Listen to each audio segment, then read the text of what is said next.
Hey guys welcome back to my channel. Goa போனால் miss பண்ணிடக்கூடாத விஷயத்தில் ஒன்று வந்து எதர் சன்ரைஸ் பார்க்குறது இல்லைனா சன்செட் பார்க்குறது.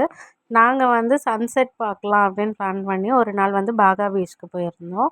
அப்படியே வந்து நைட் லைஃப்பையும் எக்ஸ்பீரியன்ஸ் பண்ணிட்டு வரலாம் அப்படின்னு தான்.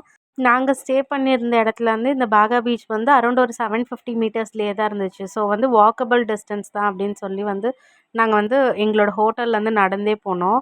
போகும்போது கரெக்டாக போயிட்டோம். திரும்பி வரும்போது ஒரு சம்பவம் ஆயிடுச்சு. அது நான் என்னங்கிறத வந்து டீட்டெயிலாக வந்து லாங் வீடியோவில் சொல்கிறேன். ஆனால் வந்து சூப்பராக இருந்துச்சு. 5:30 போலவே வந்து நம்ம சன்செட் பார்க்குறதுக்காக அந்த சேர்ஸ் எல்லாம் அழகாக வந்து நம்ம படுத்துகிட்டே பார்க்குற மாதிரி செட் பண்ணி வச்சிடுறாங்க. நம்ம பே பண்ணி வந்து நம்ம அந்த சேர்ஸில் உட்காந்து நம்ம சூப்பராக வந்து சன்செட் வியூவை வந்து என்ஜாய் பண்ணலாம். சூப்பராக இருந்துச்சு. அதுக்கப்புறம் கொஞ்சம் நேரம் பீச்லலாம் விளையாடிட்டு அங்கேயே கொஞ்சம் நேரம் சில் அவுட் பண்ணிவிட்டு நமக்கு நம்மளுடைய ஹோட்டலுக்கு வந்து நைட்டு ரிட்டர்ன் ஆகிட்டோம். இதோடைய லாங் வீடியோ வந்து நம்மளுடைய சேனலில் வந்து நான் சீக்கிரமாக போஸ்ட் பண்ணுறேன். இதுக்கு முன்னாடி நம்மளுடைய கோவா வீடியோஸ் பார்க்கல அப்படின்னா வந்து கோவா பிளேலிஸ்ட்டில் இருக்குது. கண்டிப்பாக அதை போய் செக் அவுட் பண்ணி பாருங்கள். வீடியோ பிடிச்சிருந்துச்சுன்னா மறக்காமல் நம்ம சேனலுக்கு சப்ஸ்கிரைப் பண்ணிக்கோங்க. இதான் நம்மளோட அப்கமிங் வீடியோஸ் எல்லாம் பார்க்க முடியும்.